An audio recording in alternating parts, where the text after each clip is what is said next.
सड़क के नल के पास औरत सारे बहस कर रहे होते हैं। हवा में मटके उड़ रहे हैं। तुझसे पहले तो मैं आई। आहा, तुझसे पहले मैं आई। अरे रुको तुम, चूल्हे पे दाल पक रहा है, एक मटका पानी तो लेने दो। अरे तुम रुको, वहाँ झूले में मेरा बेटा रो रहा है। अरे निकलो तुम्हारी कहानियाँ। चूल्हे पे दाल पक रहा है तो मैं क्या करूँ, और झूले में बच्चा रो रहा है तो मैं क्या करूँ। ऐसे उन दोनों औरतों को बगल में धकेलकर तीसरी औरत नल के पास आकर उसका मटका भर देती है। इतने में वही बगल में आमने सामने घरों में रहने वाले मंदाकिनी और मंगतायरू उनके अपने अपने मटके लेकर वहाँ आते हैं। एक दूसरे को देखते ही वो दोनों गुस्से से लाल हो जाते हैं। मंगतायरू और मंदाकिनी दोनों सास बहू हैं और दोनों एक ही घर में रहते थे। मंदाकिनी मंगतायरू से बहुत लड़कर उसके पति को मनाकर अपनी सास के घर से बाहर आ जाती है। दोनों का अतीत उनके सामने आता है। एक मटका पानी लाने के लिए इतना नाटक करती थी। जब भी कुछ काम बोलूं, यहाँ दुख रहा है, वहाँ दुख रहा है कहती थी। और अब देखो, मेम साहब सुबह ही उठकर मटका में पानी भरने नल के पास आ रही है। सुबह उठते ही सारे पकवान को भैंस की तरह खाती रहती है, चीजों को यहाँ से वहाँ तक नहीं लगाती है। लेकिन अब देखो, भैंस चल के आ रही है मटके पानी के लिए। ऐसे एक दूसरे को कोसते हुए वो दोनों नल के पास आते हैं। सबसे पहले मंगतायरू पानी के लिए उसकी मटका नल के नीचे लगाती है। लो, आ गई भैंस।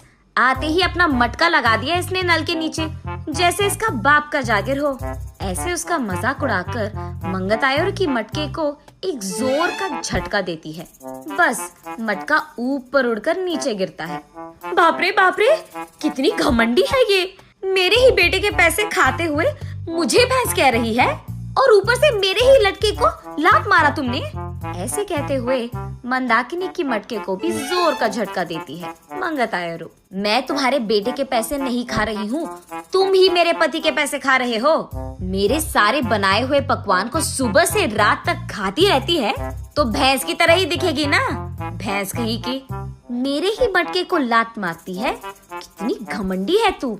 मटके को ही नहीं, अगर मेरी सटकी ना, तेरे को भी मारूंगी, समझी? हाँ, जरूर मारेगी। इतनी घमंडी जो है। मेरे बेटे को मुझसे दूर कर दिया तूने, मेरे घर से उसको निकाल दिया तूने, और अब मेरे ही घर के सामने रह रही है।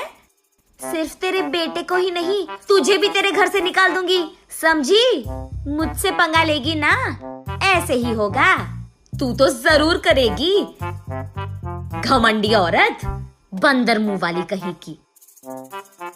तुझे देखकर ऐसा लगता है कि भैंस को कपड़े पहनाए हैं, और तू मुझे बंदर कह रही है। भैंस कहीं की मुझे भैंस कह रही है, मुझे बंदर कह रही है। ऐसे वो दोनों एक दूसरे से लड़ते हुए एक दूसरे के बाल पकड़कर लड़ते लड़ते नल के बगल में मौजूद कीचड़ में गिर जाते हैं। ये सब दूर से देख रहे बाप बेटे दोनों एक दूसरे को देख हंस पड़ते हैं। मंदाकिनी घर में सारा काम करते हुए रहती थी। उसे देख मंगतायरू, क्यों बहू, लगता है कि नल में ना पानी खत्म हो जाएगा, जाकर 2 मटके ले आ बेटी। ऐसे ऑर्डर देती थी मंगतायरू। मंदाकिनी के हाथों बनाए सारे पकवान खाते हुए वो हमेशा शिकायत करती थी कि इसमें नमक कम है और इसमें मिर्ची ज्यादा है, ये तो बहुत तीखा हो गया, ये तो बहुत मीठा है। उसके शिकायत सुनने के 2 दिन बाद तक मंदाकिनी रसोई घर का मुंह भी नहीं देखती थी, रूठ कर अपना मुंह लटकाती थी। तब चुपचाप मंगतायरू को ही सारे काम करना पड़ जाता था। जब मंदाकिनी सारा घर को साफ करके 2 मिनट लेट जाती थी, तब मंगतायरू, घर के सामने रंगोली कौन डालेगा, तेरा बाप। ऐसे वो दोनों हमेशा बहस करते हुए लड़ते थे। संदीप ऑफिस से लौटते ही एक तरफ मंगतायरू और दूसरी तरफ मंदाकिनी, दोनों उसको शिकायतें खूब सुनाते थे। ना अपने बीवी को बोलता था और ना ही अपनी माँ से कह पाता। अपने आप में बहुत निराश हो जाता था संदीप। बहुत दिन देखने के बाद अब उसके पास ताकत नहीं था। वो एक दिन अपने पिता के पास जाकर ऐसे कहता है, पापा, मैं घर से अलग होने की सोच रहा हूँ। आपकी बहू भी मुझे हर रोज इसी बात के बारे में सताती रहती है। हाँ तो तुम सच में अलग हो जाओगे बेटा? तुम्हें क्या लगता है अलग रहने से इन दोनों में ममता जाग उठेगी?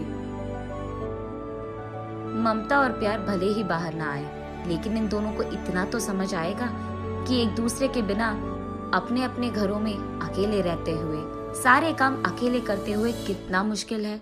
अब दोनों को समझ में आना है ना पापा कि अलग रहना कितना मुश्किल है। ऐसे कहता है। हाँ ठीक है, तुम्हारी मर्जी, लेकिन अभी के अभी कहाँ जाओगे बेटा? मैं कहाँ जाऊंगा, हमारे घर के एकदम सामने जो घर है उसमें किराए पे रहूंगा। ऐसे बाप बेटे दोनों ऐसी योजना बनाते हैं जिनसे सास बहू अनजान है।